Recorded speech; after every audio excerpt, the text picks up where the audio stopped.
Morphy! She's just going nuts, man. I laid down for a minute, just to let my eggs settle and my vitamins settle and tried to get a little bit, like maybe I don't know, 20-minute meditation in, but no chance because she wanted to go for a walk, obviously. So she just, she heard that word. So she went nuts and she wouldn't even let me meditate. It's okay. It's okay,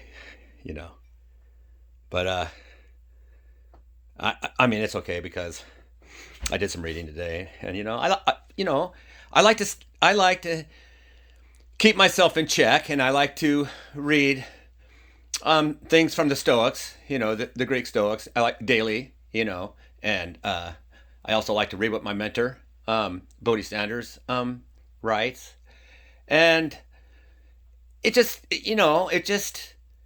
keeps me in check, because it's not so much my temper is mainly when I sense people lying to me, and I'm very attuned to people's frequencies and vibration, being an introvert and a loner and having Asperger's. But I know when people are lying to me. Let's just put it that way, okay? I'm not going to elaborate too much on that anymore. But anyway, she wants to go for a walk. She's all hyped up. Come here.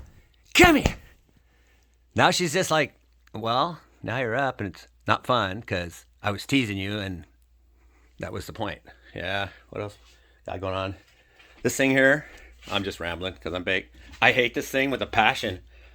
It's a CPAP machine, right? And the jackasses, they didn't even give me the one I ordered, but that's besides the point. But I hate it, man. It's just like, here we are, the 21st century. Really? That's the best you can do? Are you kidding me? Or they can go in and they can, what they can do is they can, which is a gnarly operation. My buddy Rexarama told me about it. They cut, because your tongue falls. Apparently, the main thing that happens is your tongue, while you're laying down, it falls back and it cuts off your airway, right?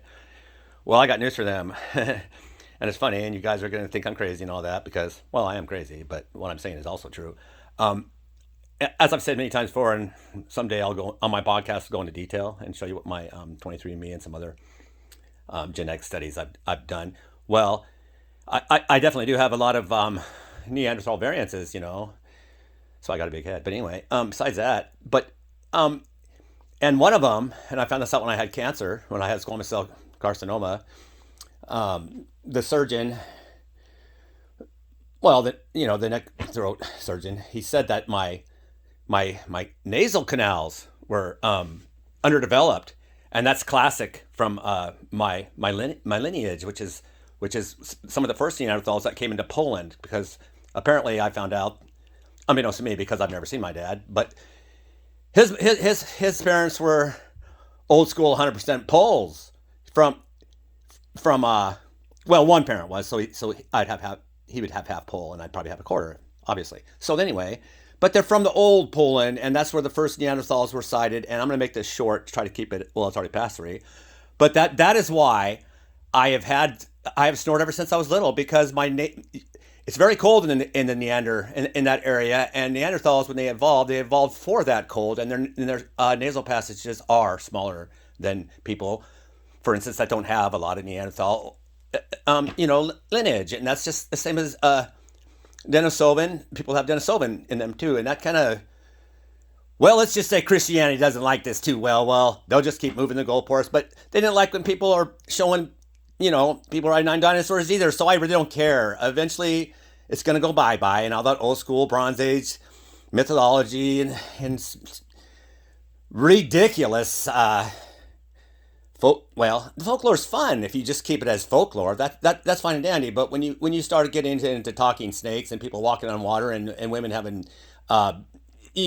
children, without having sex, come on now. You just got to ask yourself, wow, why do I still believe this 2,000-year-old nonsense? Anyway, I'm out of here.